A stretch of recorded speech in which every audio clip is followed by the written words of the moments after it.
Aloha! I am Joe Earlman, I'm Brett Christensen. and we are here today to speak with you about Ohanas in Maui. So, what is an Ohana? And no Hanas. And Ohanas. No Hanas. No Hanas. And no Hanas. We'll get to that. So, what is an Ohana? Well, Ohana is the Hawaiian word for family. And in the real estate context, it means a place for family members to live. So an Ohana can be a small apartment attached to the house for a family member to reside, or detached.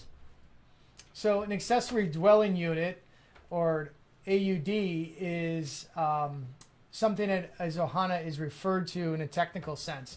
So, it's additional living space on a property aside from the main home. The specific rules and regulating in Ohana are listed in the County of Maui page, and you can see down below in the link to see all the specifics.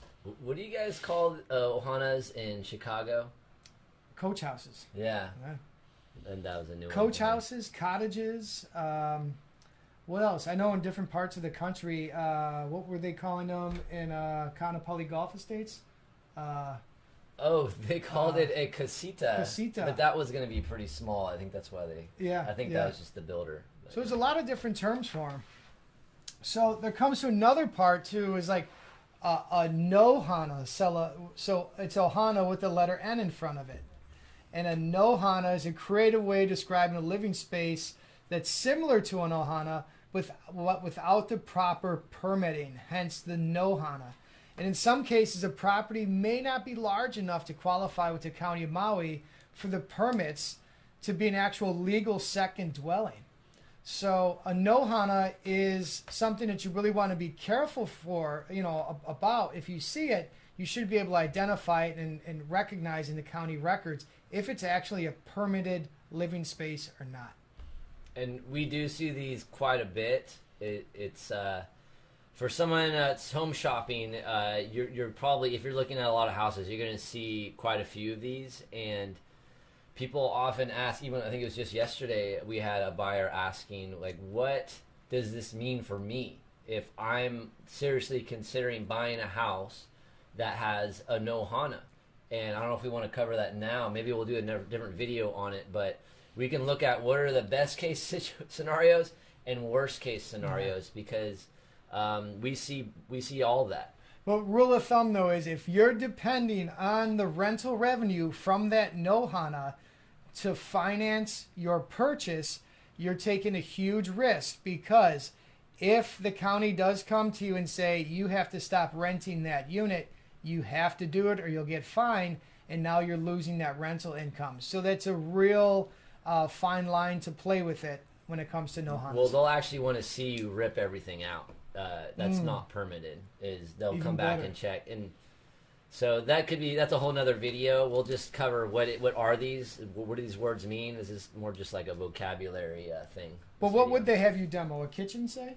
Yeah, kitchen would be the main thing, or a full kitchen sink.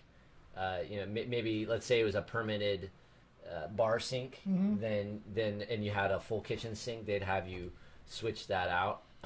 Anything that's not legal, they'd want it either they want you to get an after the fact permit, or take it out. If it cannot be permitted, then you're going to have to take it out.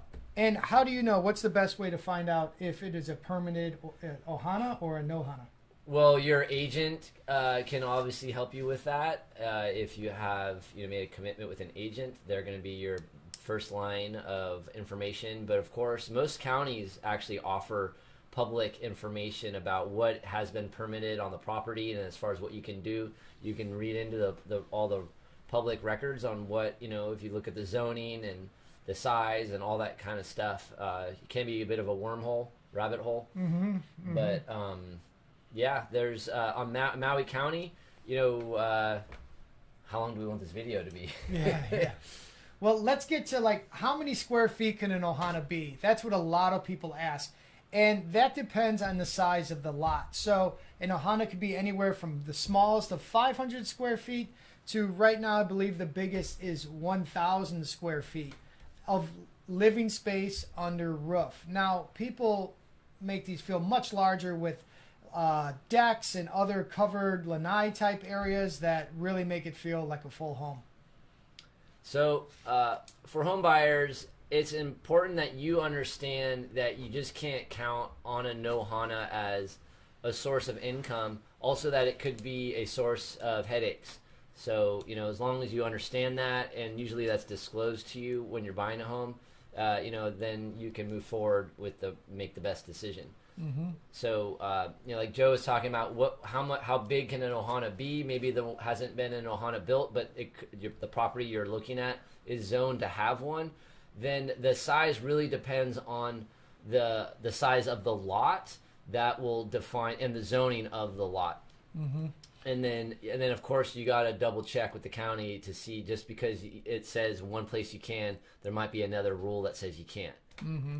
So in 2019, the county of Maui said, you know, lots under 7,500 square feet can have up to one legal ohana, and then lots over 7,500 square feet can have two legal ohanas.